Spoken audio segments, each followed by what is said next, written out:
Ok, donc 3, 2, 1 et on commence. Donc bonjour à nouveau à votre espace de podcast préféré, La Tricoté, où nous essayons d'analyser d'une manière critique et toujours anthropologique ce qui les espaces traditionnels médias ne nous disent pas. Et aujourd'hui, nous vous proposons de se plonger dans les abîmes d'inconscience fracassée avec monologue, un miroir de l'archétype de la femme riche.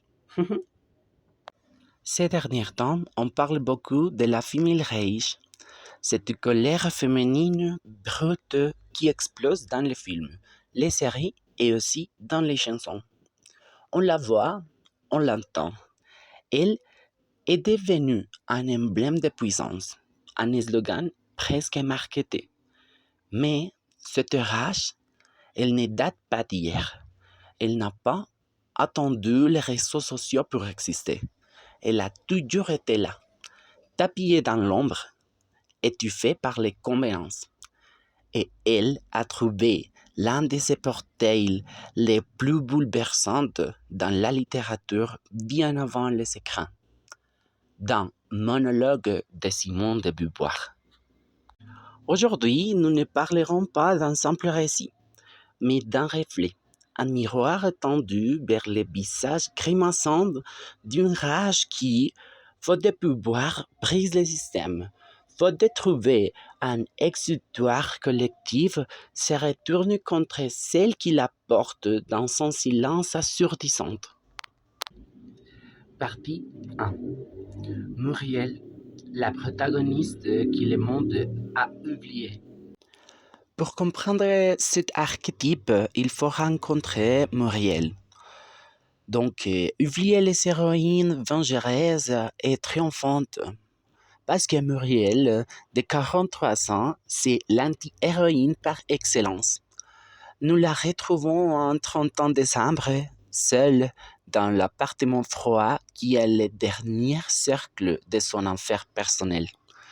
Ses mariages sont des naufrages. Trahison, abandon, vol. Sa fille est morte, son fils l'a quitté. Elle est le fantôme d'une vie qui a scrupuleusement suivi les scripts patriarcal. Épouse, mère, gardienne du foyer, et qui a échoué. Le système l'a consommé, puis rejeté. Sa rage est omniprésente. C'est un torrent de pensées sans ponctuation, un flot ininterrompu de ressentiments que vous voir nous restitue dans toute sa crudité.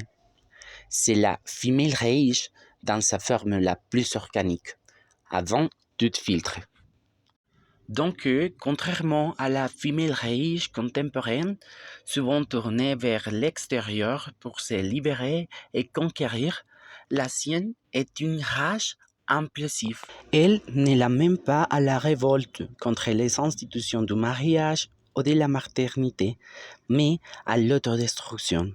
Le drame de Muriel n'est pas de vouloir détruire la prison, c'est de vouloir qu'on lui rende sa bonne place dans cette prison.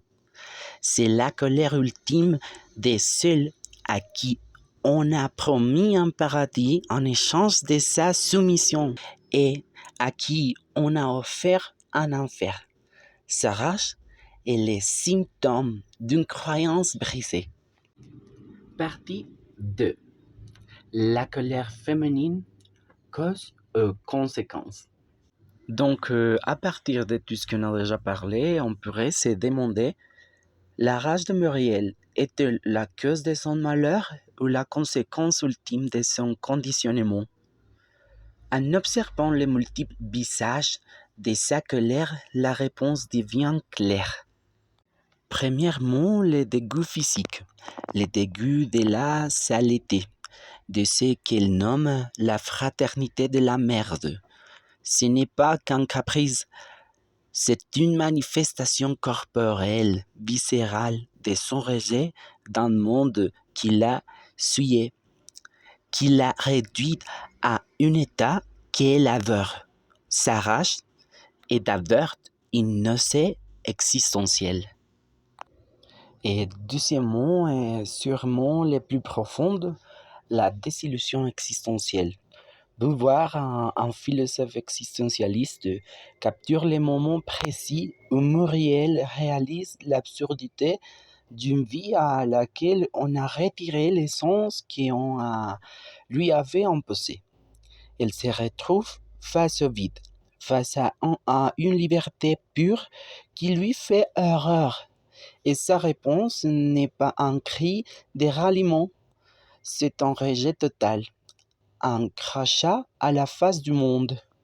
Donc, Muriel, c'est la parfaite représentation de la femelle riche quand elle n'a plus d'espoir, quand elle ne voit pas d'issue collective, quand elle est le fruit empoisonné d'un système qui ne lui offrait même plus l'énergie de s'abattre.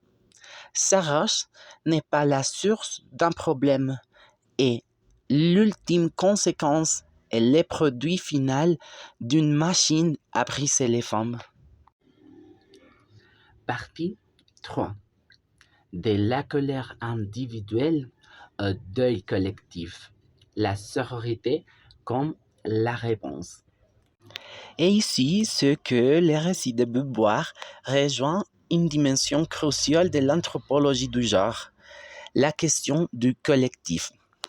Aujourd'hui, la femelle riche moderne se nourrit et se fortifie dans la sororité. Elle puise sa force dans la phrase simple et révolutionnaire « Nous sommes ensemble, ta rage est légitime ». Muriel est l'incarnation même de l'anti-sororité. Le système a réussi son œuvre de division. Elle voit les autres femmes non comme des alliés, mais comme des rivales dans les compétitions amères pour l'attention et validation masculine. Sa rage est donc d'une solitude absolue. Elle n'a personne à qui la confier. C'est un monologue, pas un dialogue. C'est un deuil d'elle porte seule, le deuil de sa vie, de sa fille, de son identité. Le patriarcat est d'une efficacité redoutable quand il réussit à nous montrer les uns contre les autres, empêchant ainsi notre rage individuelle de s'effondrer en une force collective capable d'études emportées. Le récit de Muriel nous montre le coût humain de cette absence de sororité. Alors, que nous dit finalement le monologue de Beauvoir sur la femelle riche? Il nous rappelle avec une cruelle lucidité que cette rage n'est pas un phénomène nouveau, uniforme et toujours glamourisé. Elle a des visages multiples. Parfois, elle est un feu libérateur, un moteur de changement, mais d'autres fois, comme chez Muriel, c'est un poisson qui consomme de l'intérieur. Une impasse existentielle. Comprendre Muriel, c'est comprendre la profondeur et la complexité d'une colère qui, aujourd'hui, trouve enfin le courage de parler à plusieurs voix. Et cela nous ouvre un débat essentiel. Comment s'assurer que la libération de cette parole collective n'oublie pas les Muriel contemporaines, celles pour qui la rage reste une prison solitaire?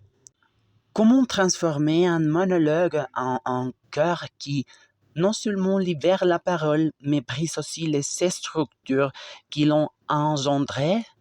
Et voilà, nous sommes arrivés à la fin de cet bon espace. J'espère que vous avez apprécié et appris quelque chose. Et on se voit à la prochaine. Merci.